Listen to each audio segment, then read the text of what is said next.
I'll walk you through the complete exterior painting and repair process that we use at VIP Services. First, we start with power washing. That should always happen anytime that you have your home painted. Power washing everything that's getting painted, including doors, gutters, siding, overhangs, anywhere where paint will be applied. The next step is caulking all the major gaps and cracks on the exteriors to be sure that we've sealed it against drafts and critters and bugs. We also mask all the windows to protect them from overspray and mask the brick and siding that's not getting painted. You should never have to clean up after paint job is completed if everything was prepped properly. More caulking at all of the trim around the columns.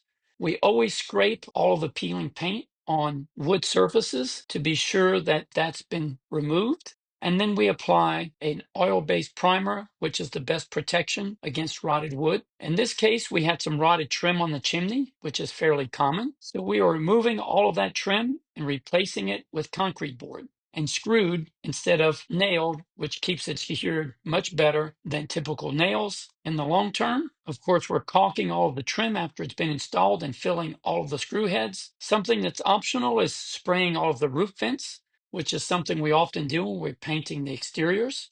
And then, of course, priming all of that trim that we've installed as well. We always caulk all of the windows and doors to be sure that we're preventing drafts, whether we're painting around those windows and doors or not. That is always part of the process. And then we're finally ready to start spraying. We typically spray all of the paint and then may hand paint some of the areas that are difficult to mask. In this case, we've actually added in a second accent color, which gives for a much nicer appearance and is an optional part of the process. This is showing all of the masking that we've done to the home before we sprayed, and now it's nearly complete. Here's our chimney, caulked and painted with 2 different colors, and all of the roof vents have been painted as well. Once the project's complete, it really makes for a nice appearance. You should always ask what those steps are in any process that's being completed on your home. The more you know, the better you are prepared to know if you're getting the most value and the best experience.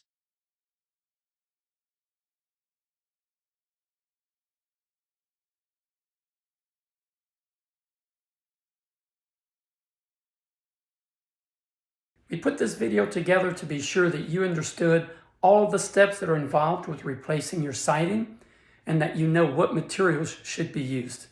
Be sure that you ask your contractor or anyone that works for you so that you know the right steps and the materials that they should be using so you get the longest lasting result. Thanks.